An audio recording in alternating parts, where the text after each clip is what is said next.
Bracketology, presented by Dave Campbell's Texas Football, breaking down the 2019 Texas High School Football Playoff brackets. I'm Greg Tepper. Let's get to 4A Division II, where it feels like there's two power regions, right? There's a power region in Region 2, and there's a power region in Region 3.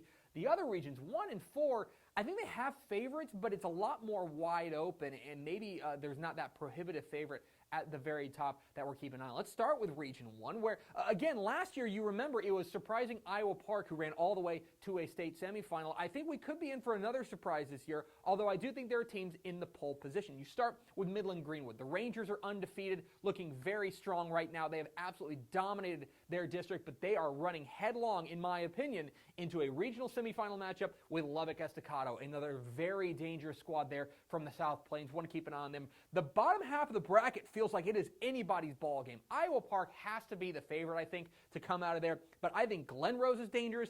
I think Pecos is dangerous. I think Levelland is dangerous. There's a lot of really interesting squads here. So up here, feels like we've got two teams heading for this regional semifinal, but here, boy, I really don't know. You go to Region 2 now, and this is, I think we do have a collision course on our hands.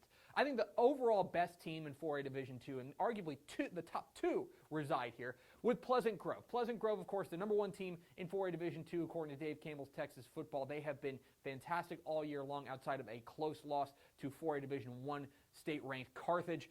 They have been outstanding. They feel like the favorite up here, although Mejia could give them some trouble, as well as high-powered Sunnyvale, looking to make a little bit of a redemption tour. And down here, it's Waco Connelly. Waco Connelly, one of the very most talented programs in the state of Texas. They have tons of playmakers like running back Javion Sunday. It would not be a surprise to see Pleasant Grove versus Waco Connelly, but keep an eye on Gilmer. Gilmer is sleeping. They're in that, I think because they are the second seed out of that district, people may not be paying attention to the Buckeyes, but they are very dangerous. Let's go to Region 3 now, where, again, it's absolutely loaded, but maybe with a favorite. West Orange Stark, I think, has to begin as the favorite out of Region 3. The way that chain gang defense is playing, I think, makes it a favorite. But Jasper looms, and I think Jasper, the Bulldogs, are playing their best football right now. They're a team certainly to keep an eye on, and that feels like something we're heading towards. Jasper and West Orange Stark, although there are teams like Belleville and Lamarck that would love a chance to upset them. Bottom half of the bracket feels a lot more wide open, right? Giddings looks very, very good. Sweeney has had a very nice year.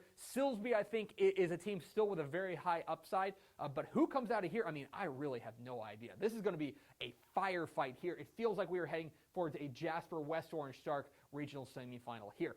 Meanwhile, to Region 4 we go, where it certainly feels like the power district in this region is District 13. And it feels like it would be a surprise if we didn't have Geronimo Navarro and Wimberley meet once again for a regional final. Plenty of teams that I think would love to get in the mix.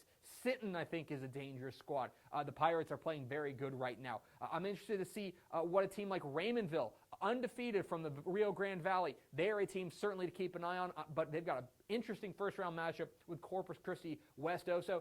Don't sleep on Rockport Fulton. I think that they are a dangerous squad that could surprise a lot of teams. Keep an eye on them. Overall, this feels really, really wide open, although I do feel like District 13 is ultimately going to dictate what this bracket looks like. So again, when you take a look at 4A Division II writ large, it feels like you've got a collision course here in Waco Connelly versus Pleasant Grove. Feels like you have a collision course here in Jasper versus West Orange Stark. Wouldn't be a surprise to see the winners of those two teams meet for a state championship. But Region 1's got a lot of interesting squads. Region 4's got a lot of interesting squads. 4A Division II, going to be a lot of fun. We're going to be breaking it down all playoffs long on TexasFootball.com.